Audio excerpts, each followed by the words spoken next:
Hello there. Thanks for joining me on another edition of your show, Q Sports on National Television. It is your show, and we all need to keep the conversation going as far as Q Sports is concerned on this channel. Yes, we need your feedback. How can you reach out to us? Our social media handles are there. The platforms are there for you to keep the conversation going. We need to hear and know from how you feel, hear from you, know what you feel about the show. So that's why we have the social media platforms being displayed via the screen. So you can reach out to us. And of course, you can also reach out to me via my own social media handle, especially my Twitter handle at Jide Sports. That is my Twitter handle. So let the conversation begins. Let the feedback come in, in torrents. Yeah, let them keep pouring in. We want to hear from you. We want to look at you. We want you to be part of our show. Yes, that's it. Okay, it's Q Sports and it's ASN Television. And we go on this short break for the news, the news updates, some of the news making round as far as Q Sports is concerned. And when I come back, it will be time for us to to have a discussion around some of the trending topics as far as Q Sports is concerned.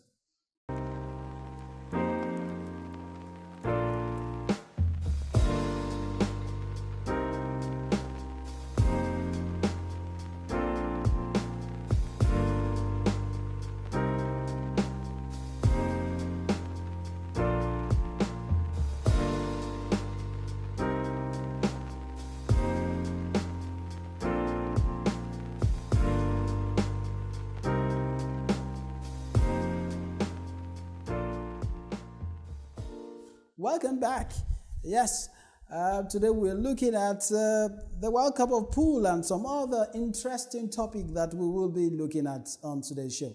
But what a better way, or the best way to set the ball rolling, to lay the background for discussion today is for you to have, a sneak peek, the highlight of the World Cup of Pool that just ended at Milton Keynes. You need to see the best of pool artistry on display. This is the highlight, and we'll be back. Enjoy it. Welcome back. Yes, hope you did enjoy the highlights there. Okay, let's get down to business. And doing this with me is, as usual, my partner, Joachim Dawu, is the president of the Snooker and Pool Players Alliance. He's also an analyst, a regular analyst on the show. Joachim, good to have you on the show. Jide, my pleasure as usual. Joe, the World Cup of Pool came and it is ended. For some, they came, they saw, they couldn't conquer. But we must say congratulations to the Germans for coming with, they're coming with in full force this time around. I never expected that, but this is the story of, that's the story of the World Cup of Pool. For me, as usual, my focus most of the time is how it relates to us here in Africa. We saw a beautiful event, well organized. We saw an event that in every situation there was a plan B, and that's a lesson about sports and a lesson about pool. We saw a situation where Canada had to pull out of the World Cup of Pool at the last minute. And when they pulled out at the last minute, Great Britain was able to produce another top quality team that comprised Darren Appleton and Kelboy to now replace the Canadians. And they did well. To my surprise, in sports, normally you always say Team A is always the first team choice. Team B is second team choice. When you talk about Team C, what we always think is that Team C is going to be like the small boys. They are just bringing the small boys to come up with men. What's his name? They proved the Team C that comprised Darren Appleton and Carl Boy proved that there is depth when it comes to pool in Great Britain. And for the semi-finals, to be an all-Europe semi-final. It tells me that Europe is doing something right when it comes to pool. Not only pool, sports generally. And that means we in Africa, we have so much to learn from Europe. We have so much to learn from outside. There's a best practice, if I put it that way, which we need to learn from. I was thinking, maybe before I know you're passionate about talking about how the whole event, the World Cup of Pool, how it affects Africa. You're always looking at the Africa perspective. Yes, of course. But I would want us to, for you, what was the surprise team? Let's look at the World Cup of Pool now. Which would you say is the surprise team? Because I still want us to look at the performance of South Africa. The surprise team for me is a team like Estonia. Okay. They did well for themselves. They did well for themselves to get to the semi-finals. Look, played in Europe against the kind of opposition we saw is no joke, if I use that word. And they did well.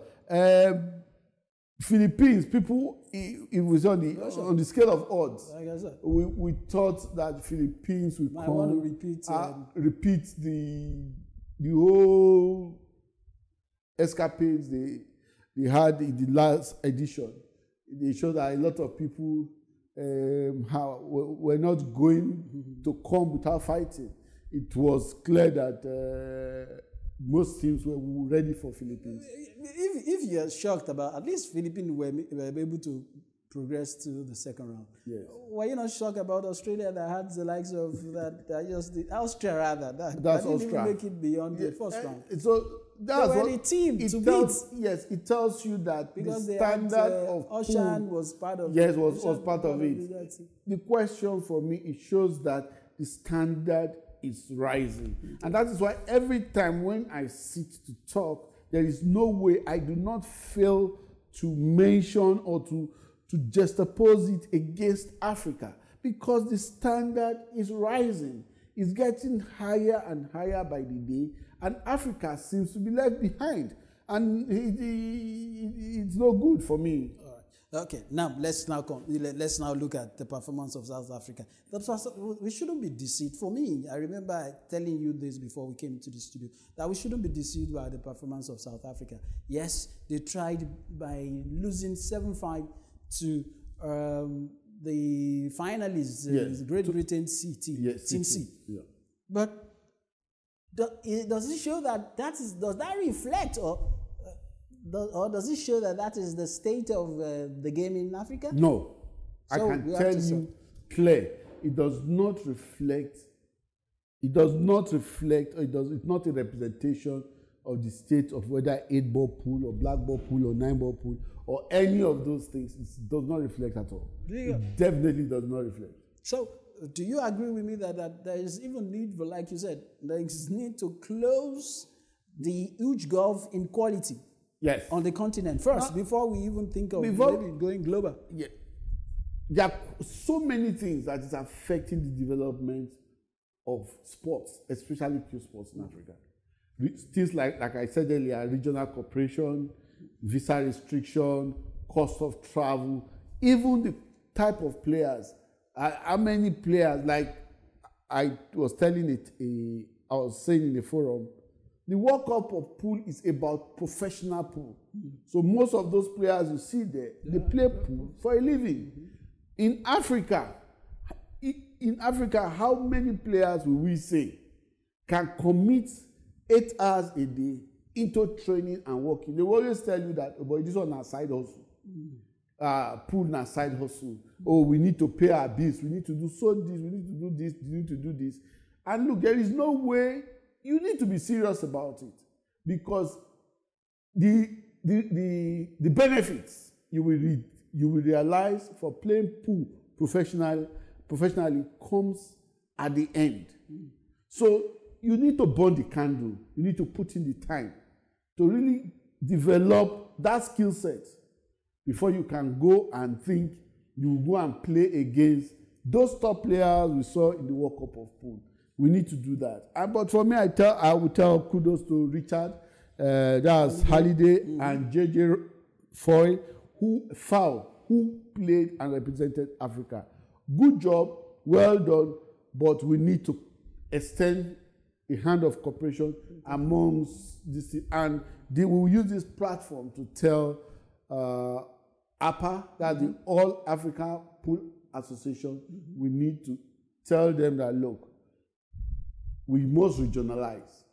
So West Africa can grow, East Africa, South Africa, Central Africa, there is more North about Africa. The African Snooker and Billiard Association. There is more we hear about the African Billiard and Snooker Association than even HAPA, African Pool Association. That's the point. It's just, they seem silent. For example, look, where the problem, at least African Billiard and Snooker Association is having an event in July. Yes. What is APA doing? Well, that's the point. Most of the tournaments that take place in Africa take place in South Africa.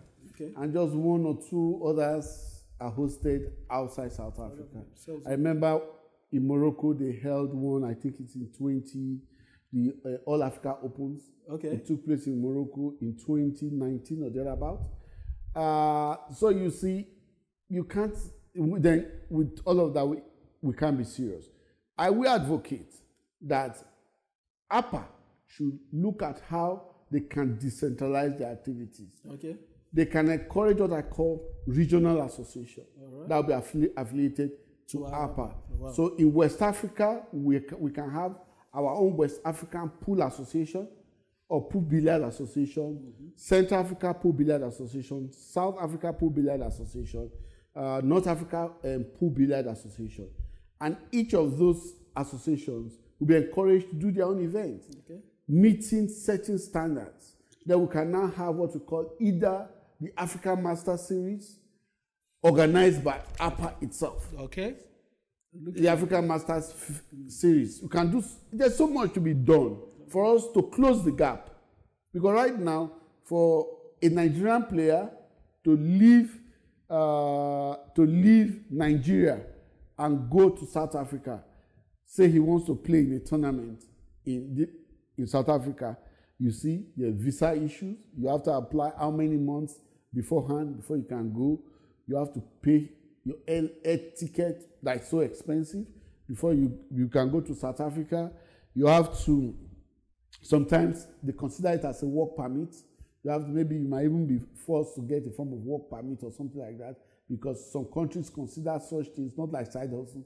They consider it as that you need a work permit for you to come and play in a major event of that nature. So many things, so many restrictions, and it does not help us. But in West Africa, and I think for me, I make a commitment, we need to find a way of championing it in West Africa, so that we can set up West African Pool Association or Pool Billiard Association that will comprise all the West African countries, especially the Anglophone West African countries, so that we can have some major growth. That's an agenda you're setting anyway, and I believe that very soon we will push it beyond the four walls of the studio to make sure that it is happening for that. That I think that can be done. All right. Okay.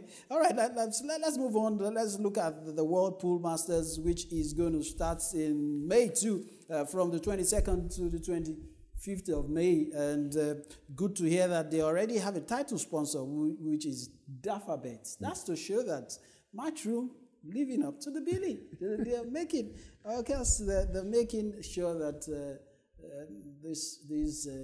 the games are getting, they're making sure the sports are getting, they are getting the attention of the sponsors too. Yes, Dafabet, like every other betting company, sponsors a lot of sports. Even they are involved in football. This is not the first time we have betting companies investing in events when it comes to sports or when it comes to pool.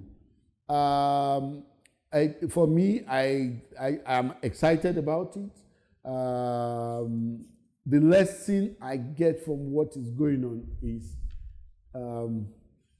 the betting companies are supporting events that can become content on their platform.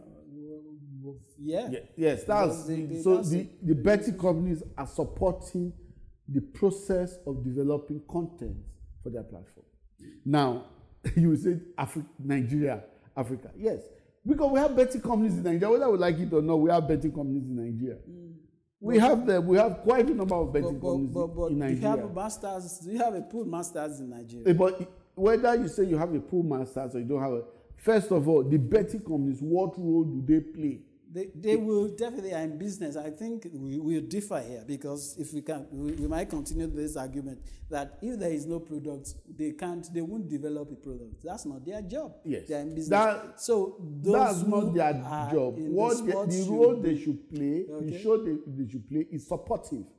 That is the same thing the betting companies. But unfortunately, how many pool events, how many of these events, even let alone talk about Masters, Master is too big. Master is too fast. Master is too it's too huge of a good. But how many of these competitions events? The betting companies, they are looking for content, and the content are in the sports.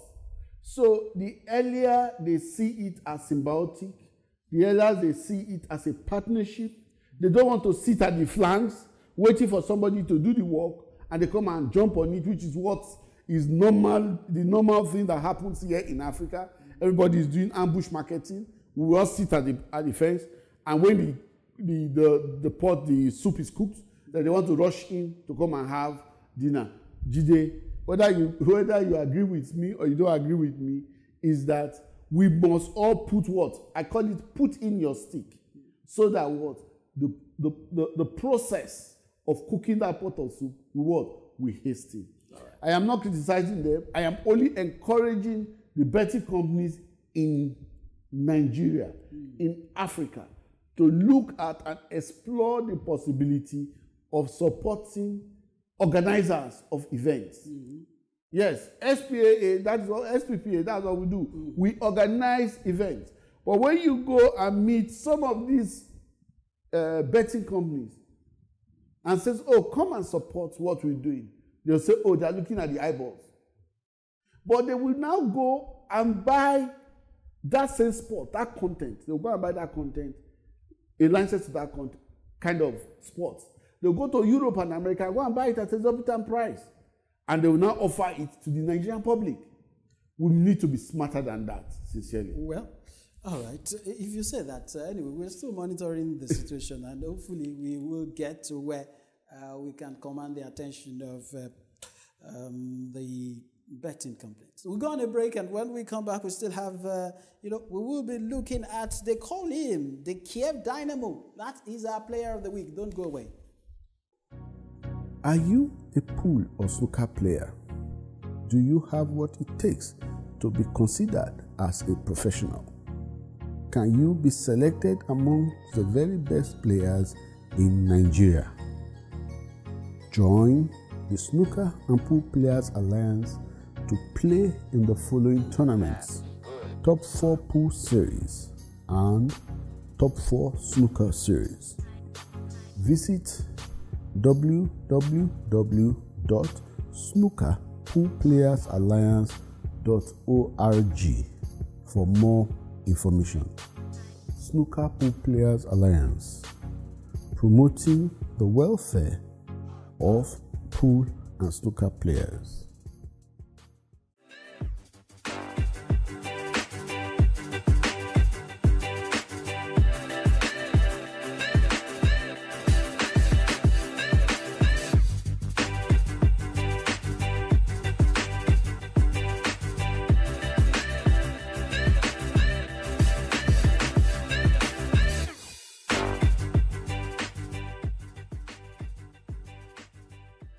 Welcome back. It's still Q Sports, and don't forget that our social media handles are there for, or platforms, they are there for a feedback. They are there for the feedback. So let's hear from you. Let's tell us what we need to do to jazz up the program, or just maybe comment your comments, or just you want to commend us. Yeah, we love it, because we always want to do more. We want to do more. So feel free. Join our social media platforms there: Facebook, Instagram, and Twitter. Tweet at us, comment, send us, enjoy the best of our content on our YouTube channel as well, Ascent Television. So let us hear from you. That's it. And now let's get down to our player of the week. Our player of the week is Julian Boyko. Is from Ukraine, a young boy, the youngest snooker player, who's had one hand at that age. He's breaking a century. A century, 100. And he's got some great stats, the massive stats that I'm looking at. Wow, a snooker, the youngest snooker player in the world. Hopefully, someday we will develop a Nigerian whiz kid like that too, that the world we want to know, or the world will be. And before we go, let's also remind our viewers that Jude Trump has been named the Player of the Year for 2020-2021 season. Whoops, I must say. He merits it. That's what I'll just say. He merits it. There's no other player. There's no other player that we can say. There's no other player we can say has achieved that much despite the pandemic. He's coming back at such he's playing so well, let me use that word, and he's done well for himself. He's earned a lot of money from snooker. He's earned a lot of money from snooker. So 2020 is still 2021 is still there for people. For him to see whether they will be naming the 2021-2022 player of the year. Let us see whether he will be still, or then at that point whether what's his name, Max Selby will have taken over from him. But well done. From when he was a young player, 16 years, there was a prediction that before he becomes 29, he'll be a world champion. He met it. He's done well for himself, and I will tell him, Jude Trump, congratulations. You have a lot of followers here in Africa, and you're a good ambassador of the sport. Wow. Anyway, that's it for today's show. Don't forget, you can also let's have your feedback. You can reach out to us via social media platforms on Twitter, on Facebook, Instagram, and you can subscribe to our YouTube channel, Ascent Television, where for the best of sports content, the sport content you can count on, and for you to know a lot about what we are doing. Of course, on Ascent Television, we work with the likes of SPA and some other association doing great things as far as sport is concerned. You can count on us to give you the latest as far as what SPA is, the competition that SPA is looking at, or the competition that they are about to start. But very soon I know that they will be unveiling one of the series of competition, especially that has to do with the Chinese 8-ball pool. That's one thing I know that the SPA is working on. SPPA. Snooker Pool Players Alliance. I don't know why I keep saying, but that's just it. SPPA, the Snooker Pool Player Alliance, of Nigeria too. But don't forget, it's a Nigerian alliance. Joe, thanks for coming once again. Until I come your way next time, keep watching.